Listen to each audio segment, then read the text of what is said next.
working our way through the Old Testament story of Jacob, the Old Testament story of Jacob, under the title, Faith with a Limp.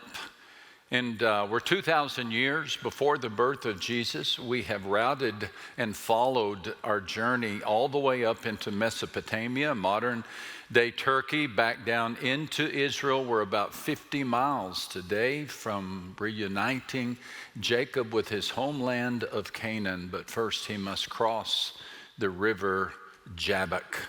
Reading from Genesis chapter 32, and Jacob arose that night and took his 2 wives, his 2 female servants, and his 11 sons, and crossed over the ford of, say it with me, Jabbok.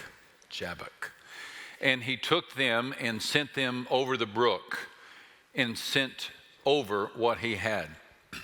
Then Jacob was left alone, and a man wrestled with him until the breaking of day. Now when he saw that he did not prevail against him, he touched the socket of his hip, and the socket of Jacob's hip was out of joint as he wrestled with him. And he said, "Let me go, for the day breaks." But he said, "I will not let you go unless you bless me." And so he said to him, "What is your name?" He said, "Jacob." And he said, "Your name shall no longer be called Jacob, but Israel, for you have struggled with God and men and have prevailed." And then Jacob asked, "Tell me your name, I pray." And he said, "Why is it that you ask about my name?" And he blessed him there. And so Jacob called the name of the place Peniel, for I have seen God face to face, and my life is preserved. And just as he crossed over Penuel, the sun rose on him, and he limped on his hip. I can remember the first time I read this story, or at least the first time I paid attention to it. I was in my early 20s. I'd recently returned to the faith of my youth and decided it would be good for me to read the Bible. So I started in the book of Genesis and trucked right along until I got to the story of Jacob. I found a friend in Jacob. His story made sense to me. Having been a scoundrel myself, having kept God at arm's length myself, I could relate to Jacob. My prodigal path didn't take me to Mesopotamia like his did, but it did make a mess out of my life. Like Jacob, I'd broken plenty of promises. Like Jacob, I'd met a few Labans along the way, but I was back on track like Jacob. So his story was easy for me to follow until Jabbok. Jacob is alone on a riverbank when out of nowhere a man attacked him. Who was this man? Why was he coming after Jacob? The two went at it all night long, flipping, slipping, dodging, wrestling. And Jacob held his own until the man, with one touch on the hip, left Jacob disjointed and hobbled. Jacob choked out these words, "I'm not going to let you go unless you bless me." My mind was spinning. Who is this man? Who is this attacker? If he is God, why did he let Jacob prevail? And if Jacob prevailed, why the busted hip? I had more questions than answers. Then came the dialogue. God wanted to know Jacob's name. How could God not know Jacob's name? And then God said, essentially, "You've won." And he changed his name from Jacob to Israel. Jacob didn't win. The guy was crippled. He walked with a limp for the rest of his life. The story made no sense. It makes more sense to me now. Chalk it up to 4 decades of experiences that have passed since I first read the story, but I have come to see that the road to Canaan includes Jabbok. And that Jabbok is more than just an event in the book of Genesis. But Jabbok is a moment in the life of every person who pursues God. Jabbok is a moment in which you use all of your strength, every ounce of it, only to find that your strength is not enough. Jabbok is a parent in the hospital waiting room. Jabbok is the alcoholic waking up in the apartment full of empty liquor bottles. Jabbok is the habit you can't break, or the fear that you can't face. Jabbok is the day that your strut is replaced with a limp,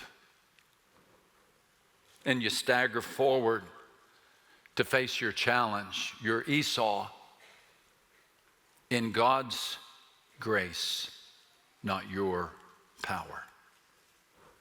By this point, Jacob had said goodbye to his father-in-law, Laban.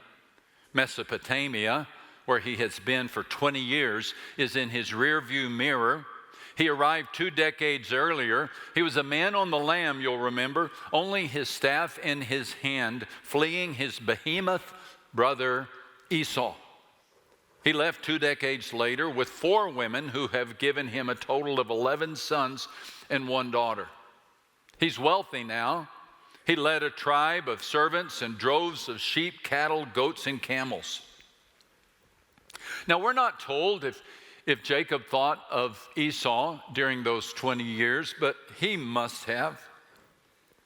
He surely wondered what kind of welcome awaited him upon his return. He had stolen the birthright from his older brother Esau. He turned Esau into the laughing stock of the clan. The last time he heard Esau's name, it was couched in panic. Jacob's mother had said to him, "Get out of here before your brother kills you." And Jacob did. Esau would have. Will he now?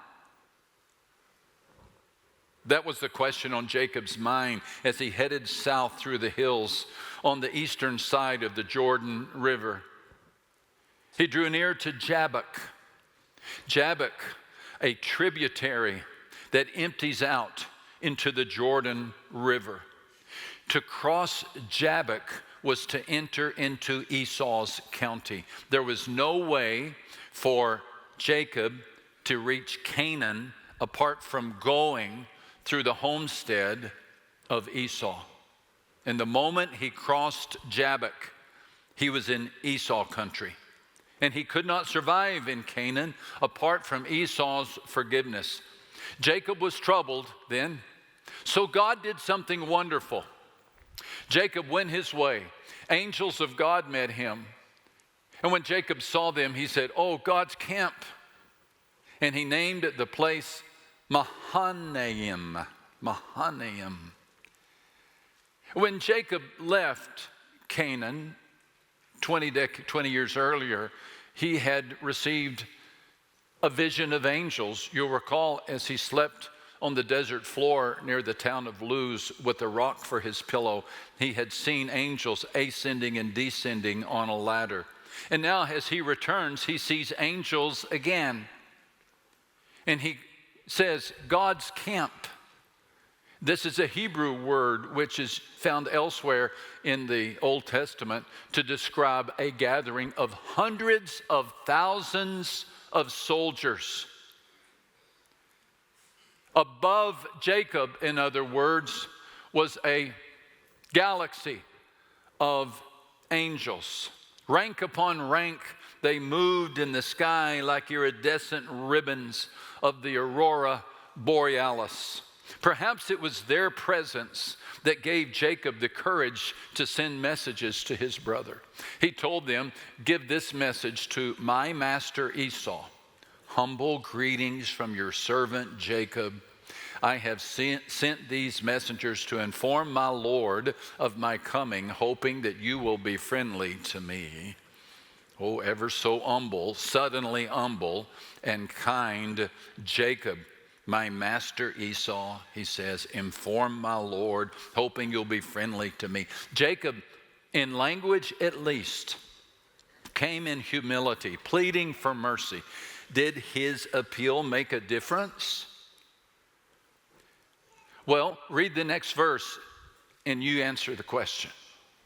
The messengers came back to Jacob and said, we talked to your brother Esau, and he's on his way to meet you, but he has 400 militia, 400 men with him. Well, a militia of 400 soldiers is thundering in the direction of Jacob. But that's no problem, right? I mean, Jacob has just seen a sky full of angels.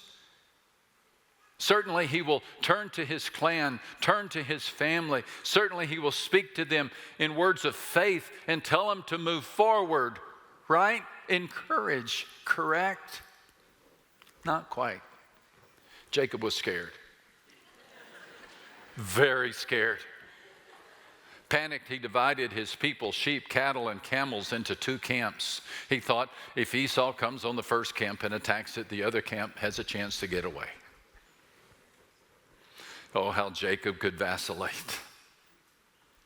1 minute, communing with angels. The next, frightened by soldiers. The guy was back and forth, hot and cold, in and out. He had more waffles in him than IHOP.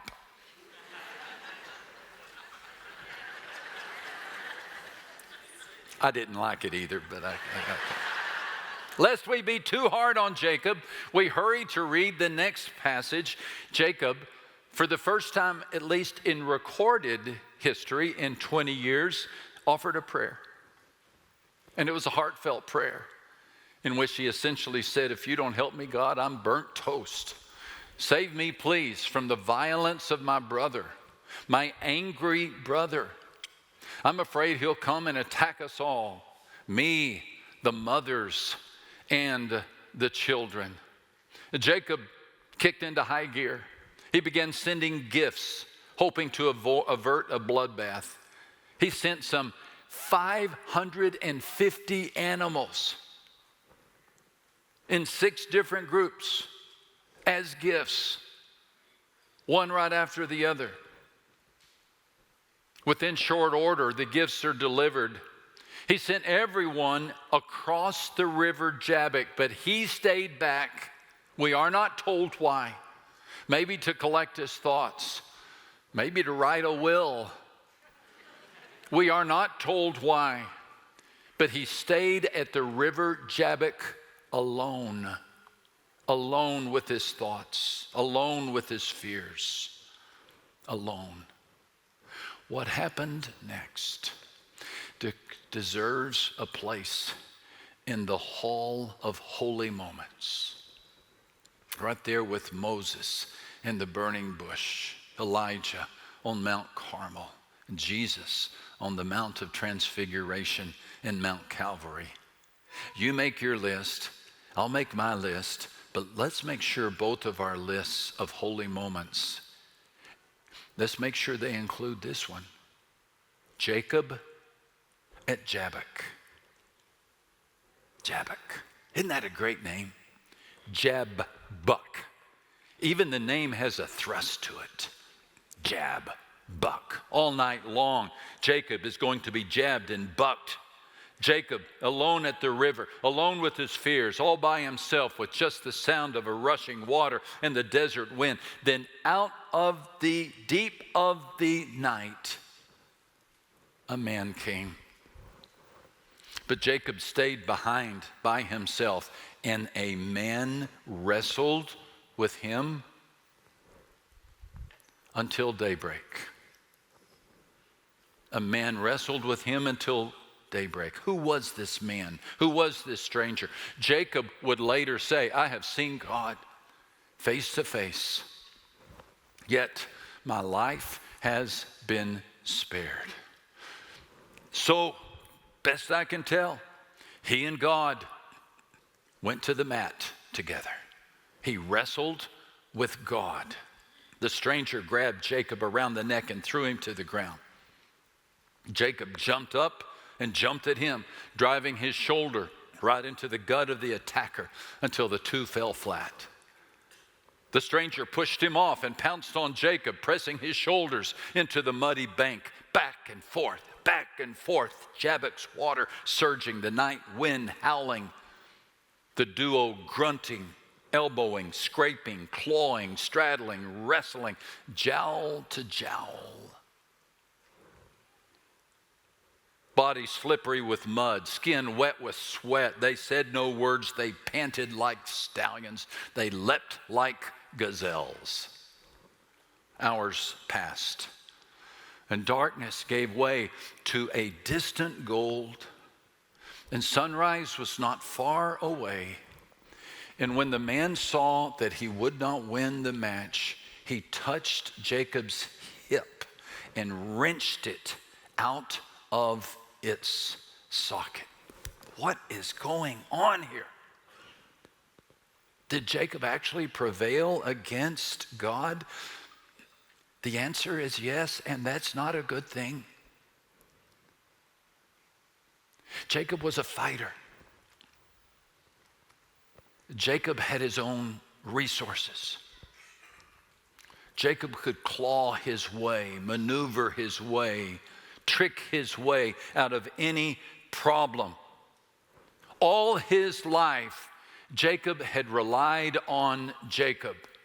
And now, in what seems to be a scene pre-fated before it happened, God let Jacob do his best, only to show Jacob his best wasn't much. Because with one touch on the hip, God left Jacob to limp the rest of his life. The hip is the largest weight-bearing joint in the body. It engages the strongest muscles. And with one touch, just a touch, the stranger dislocated it. What's more, the hip in this story is more than the joint on the side. The Hebrew word can be used to refer to Jacob's vital organs. Thus, the limp left his manhood redefined. The message of the dislocation: Jacob, you may think you're strong, but in the end, you must depend upon the strength of God. So my question to you, do any of you know the mud of Jabbok? Have you been there? You thought you had the wherewithal to save your career? Just work a few more hours, call on a few more clients, roll up your sleeves, put in more effort. For years, your strategy has worked. But then the walls collapsed. The economy nosedived. The company is going under, and it seems like it's going to pull you with it. All of a sudden, you feel your hip out of joint.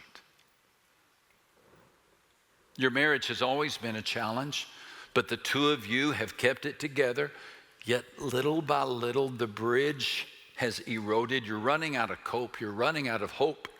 And for the last few evenings, you've hardly spoken. You share the same house, but you don't share the same heart. It's a wrestling match, this marriage. It's on life support. You've kept your addiction a secret. You've mastered the ability to appear sober. You know which vodka to drink and which mouthwash to use. You've prevailed. You've told yourself. You can manage. You've told yourself. And you have. But tonight you never saw that stoplight. And now the car is a wreck, and so are you. You've never known the inside of a jail cell before, but it looks like you will before the sun is up. And when you walk out, it will be with a limp. Jabbok is the moment of truth. Jabbok is the inflection point in life in which our self-sufficiency is shown to be insufficient. Jabbok is that point in which we are forced to see ourselves and God in an entirely new way, and we actually have no choice. There is no plan B other than to rely upon God. Do you know the mud of Jabbok? Jacob did. He got the point. Then the man said, "Let me go, for the dawn is breaking." But Jacob said, "I will not let you go unless you bless me." "What's your name?" the man asked. And he replied, "Jacob." Don't hurry past that. That's more than an admission of his name. It's an admission of guilt. You remember that the name Jacob means trickster, supplanter, heel grabber. It's not a compliment to be called Jacob. And Jacob is saying to God, I've been a Jacob all of my life. I've been a hustler. I've been a trickster. I've been a Jacob. This is a confession. And this confession results in a great grace. He gets a new name. He needed no convincing. He said, "Bless me, please." And he cast himself not on his shrewdness, he cast himself upon God. He said, "Your name will no longer be Jacob." This is God speaking. "From now on, you'll be called Israel, because you have fought with God and with men and have won. Please tell me your name," Jacob said. "Why do you want to know my name?" the man replied. And then he blessed him there. And Jacob named the place Peniel, which means face of God, for he said, "I have seen God face to face, yet my life has been spared." The sun was rising as Jacob left Peniel, and he was limping because of the injury to his hip. Jacob was accustomed to contending and prevailing, but one touch from God, he collapsed in pain. For the remainder of his life, which is still several decades, he will walk with the staff and always walk with a limp. I found myself on the river bank of Jabbok just a few weeks ago. A medical exam disclosed that I have an ascending aortic aneurysm. I'm not great with medical terminology. I love those of you who are. I know just enough to know that aneurysm is not a happy word. And I came to know that when an aneurysm is on the ascending part of your heart, coming out of your heart, that's not a good place for an aneurysm, not on your aorta. I remember that from middle school biology. That's the most important vein in the body. And mine was pretty big. The bulge was large enough to get the attention of a good-hearted heart specialist. And while awaiting the results of some tests, I did something I should not have done. I got online. How many of you know, don't research medical conditions online? I read story after story of guys my age, one leaning over to pick up the newspaper and he never got up. Thanks for telling me that. I came to believe I have a ticking time bomb in my chest. If this thing ruptures, it's going to be a hello Jesus moment. And for the first 4 days, I was a mess. I mean, a mess. I know I've written a book on anxiety. I know I've written a book on fear. I know I should have read my own books.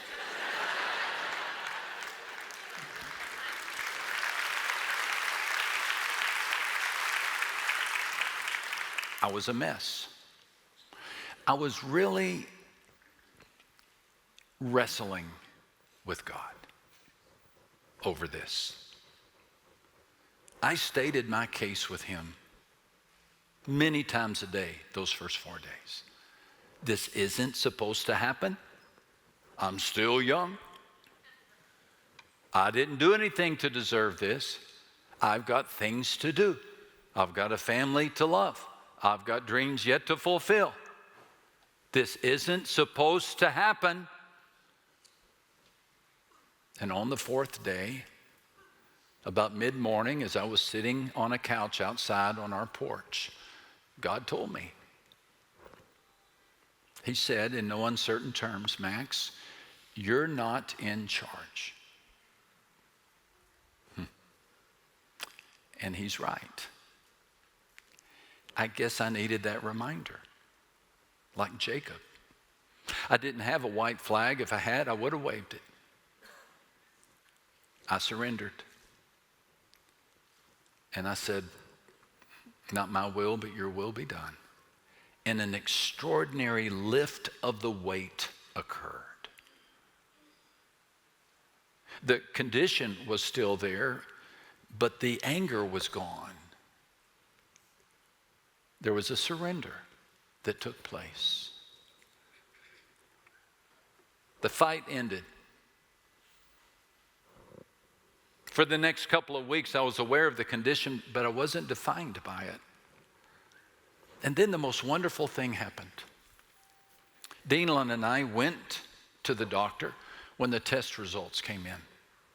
And I was well aware that he might say, Lucado, this thing's bigger than we thought. You're not leaving here today. We're going to crack open your chest. But that's not what he reported. Would you like to know what he reported?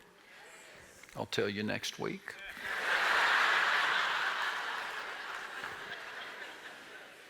Here's what he said. Well, it's interesting. The earlier measurement was 4.9 centimeters.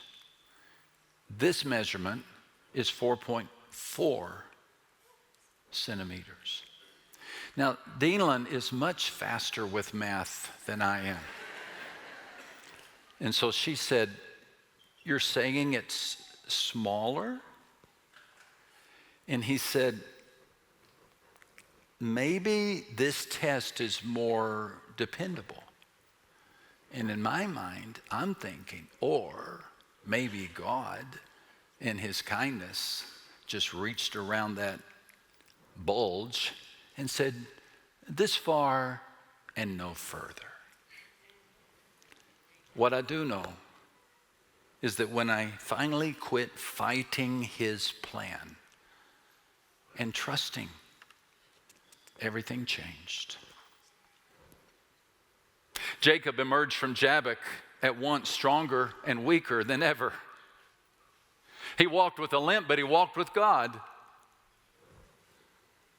Israel, his new name, Israel, was buoyed not by his shrewdness or success, but by God. What about you? What I didn't know when I first read this story some 45 years ago is every journey to Canaan passes through Jabbok. Everybody. I don't know anyone who doesn't know Jabbok. Maybe you just didn't know the name. Or maybe you've not known it yet, but you will. Jabbok is when we stop depending on self and learn to cast ourselves entirely upon God. And that's a good thing. That's a good thing. And we continue our walk toward Canaan, aware that there's a canopy of angels above us, a good God to lead us. And though we have our limps and issues, we still walk as Israel, God's new people. And that's a good thing. Amen.